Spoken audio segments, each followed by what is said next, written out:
Hi, colleagues. Mike Oakes here of Read Write Mike, and I wanted to spend a few minutes answering a few questions that have been sent to me via direct message or email or conversation, or some of these questions are ones that popped up over the course of the pilot last year. And when I answer them to sort of feed your curiosity as we get ready for the launch date of the curriculum, where we're going to meet together and talk about going over it, how to use it, what to do. Look at its revisions. So first question I often get is, do you have to teach the reading units of study and or use the same read alouds that are recommended for the curriculum? And my answer, the short answer would be not necessarily, and yeah, kinda, right? So what's probably the priority is the read aloud, right? Because the read aloud goes with the unit of study. It's gonna be harder to switch out the read aloud with the text. You could do it, it'll be a surgical move, but it'd be a little bit more work on your own. And I would say you could definitely do the vocabulary curriculum if you're doing the read aloud, but not the reading unit of study. You could certainly do that. That's definitely possible. So again, you don't necessarily need to be doing the reading units of study, but you probably need to be doing the read aloud from the curriculum. Another question I get from my primary colleagues and especially middle school colleagues is, can you teach this outside grades 3 to 5? 3 to 5 is what I taught. It's what I staff develop. It's where I started with this work. So not necessarily, I don't think really that you could, unless you sort of like grab a read aloud that went with the 3 to 5 units. And I don't know if your colleagues would be too happy if that's a read aloud that they use. So that said, if this vocabulary work gets really popular, right, we'll probably expand it, probably go to 6-8 first, then K to 2, something like that. In the meantime, a resource that I draw from heavily for this work is Bringing Words to Life by Beck, McKeon, and Kukin. Great book. That can feed you as you are sort of developing a vocabulary curriculum. So the benefit is that's a great book to do this kind of individual word learning work. The drawback is you're creating your own curriculum, which I'm trying to mitigate by sort of writing it on behalf of teachers to save them time.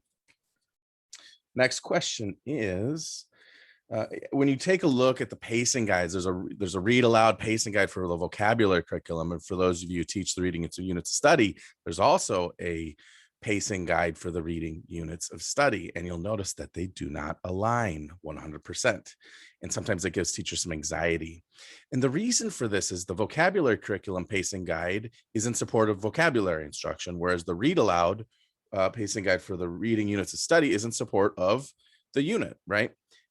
And I would say this, I don't think there is much of a difference. I would say if you're doing the vocabulary work, I'm biased, so I'd invite you to lean toward the vocabulary pacing guide, but talk to the pilots. I don't think there's put too much of a wrench into the plans, because anytime you're teaching vocabulary or a skill, you want to have read a portion of the text prior to rereading it or re-referencing it in your instruction. And so I think the vocabulary pacing guide does that. It provides that. In fact, it makes sure that you get to the passages that you need to get to by the time you get to the reading units of study. Now, if it comes to be that it is a difficulty in the reading units of study session, that for whatever reason, that it doesn't work out, well, let's talk about it. Tell me what session it is, and I can help you out with that. Because sometimes it's just a matter of, well, I'm teaching envisioning and I haven't gotten to this far in the book yet, and I'm supposed to teach envisioning in this passage. We'll pick a different passage to do envisioning with, for instance, right? So picking a new passage is one thing to do. So I don't think it's a big issue, but if it becomes a big issue, alert me and we'll work it out, because I can help you with those surgical moves of like, use this passage instead, use this part of the text that you're reading instead. Is this vocabulary curriculum going to be a book? Or mid-year, in the end of the year, I often get this question, is how much should the district set aside for next year for this curriculum? My intention is for this to be free, as long as it can be. This is a gift to teachers who have been wanting something to go along with their reading units of study, wanting some fun, quick vocabulary curriculum. It's a gift. So I intend to keep the curriculum and the charts that I've provided free. Now, if somebody picks it up, we'll talk then, I'll let you know. But for right now, my intent is to keep it free. And in the meantime, when you get your links, it's free. Download it, keep it to yours to have and to hold, right? So it doesn't, that's something that you can hold on to and keep once you get it. We are a school with a staff developer. Is this TCRWP work? It is only in the fact that I am a TCRWP staff developer, but this is sort of my hobby, my interest, my side project outside of staff development and co-authoring units of study, right? Which is part of the reason why it takes me a while to write these, because it's a little bit low on the priority column in front of my job and other things that I do. But I love it so much. So it's like a fun hobby. So I work on it on all my free time. So I would say this: if you have a staff developer, somebody who visits 5 to 15 days across the year, I would not be asking them to do sort of my vocabulary work on, their behalf. They have a vision for your literacy goals at your school with your school leaders and with you. And I would have them focus on those things. Now, if the staff developer wants to and they're game for doing the vocabulary work, great. Wonderful. I'd love to make sure that we get in connection, talk to us, because I do not want this to encroach on any of your workshop practices and your workshop staff development. And so that primarily the invitation is that you'd be working through me. But if there's a staff developer you have who's really excited too, by all means, have fun. But let's talk about it first. I just don't want to have to be like a conflict of interest with my organization and the things that we're doing together right now. Where can this vocabulary curriculum fit in the day? This is another good question to reach out to the pilot teachers on Twitter. They're often responding and replying to a lot of the messages that I'll send out. But oftentimes, if you have a morning meeting, it's great for a morning meeting. It could be done probably after a read aloud, before or after lunch and recess. But pack up your kids, come to the meeting, or do some vocabulary. It's intended to be no more than 10 minutes a day. Some of the videos you may see online are like 2.5 minutes long, very brief. That's the intent, because I know people are passionate about vocabulary, but you don't have a ton of time to be cramming in a bunch of new things. But you do have 5 minutes. If you're passionate about something, it's just like the people in your life. If you have people in your life you love, you make time in your busy lives for the people you love. And if it's a thing you love, like vocabulary, and you think it's important, you will make those 5 minutes. Talk to the pilots to see where they were able to fit it in today. What I would say is, though, again, I don't want this to encroach into reading workshop, writing workshop, interactive read aloud, any of your workshop practices. It should not dig into any of those things. Independent reading, independent writing. It should be a separate thing that you carve out in your day, but it's not a big thing. It's 5 minutes, right? This is the most popular question right now, which is probably why I started the Q&As. When will the charts and the units be available? The charts and the units will be available as soon as possible. We're thinking of end of July, beginning of August. They're just being revised right now.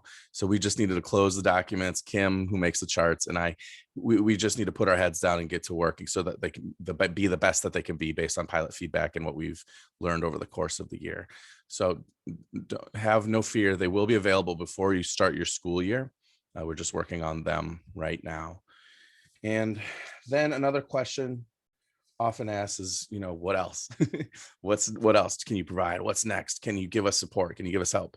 And the answer is yes. The curriculum and the charts that you viewed for each unit will remain free. But if there's other things you'd like to have and to get outside of the free curriculum and the free charts, just reach out to me at mike@readwritemike.org and we can talk about it. And some of the things that we're thinking of offering in addition to the free curriculum and free charts are maybe colorized charts. I can't wait to see what Kim does with that. Or we're thinking of providing asynchronous videos. A lot of teachers make their own asynchronous videos, but we can make some for you if you'd like that in addition to the free curriculum and charts. There are some free videos already up on YouTube. You can see Kate Mills made some for interpreting characters. I made some for interpreting characters. Kate made some for Up the Ladder reading fiction. But if you'd like some additional materials, just reach out to me and we can talk about what those will be. Same with support, additional staff development. Now, I don't want to, again, make a conflict of interest with my organization, TCRWP. So if you already have a staff developer, somebody who comes to your school 5, 10, 15 days out of the year, I'm thinking of providing something for you that, since you're already a member of TCRWP, like here's some extra staff development around it, right? If you are a summer institute school, also providing something like you don't have a staff developer across the year, but you do summer institutes. And then if you don't have a staff developer to come to your school yet, if you haven't had a summer institute this past summer, right?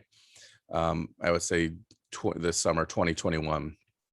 But you have the reading units to study, and you'd like some extra support, just reach out to me, mike@readwritemike.org, and we can talk.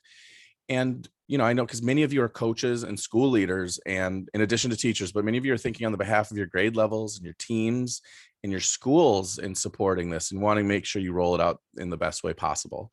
And I want to be able to support you in that. I just would want to hear from you that that's something that you're interested in. All right.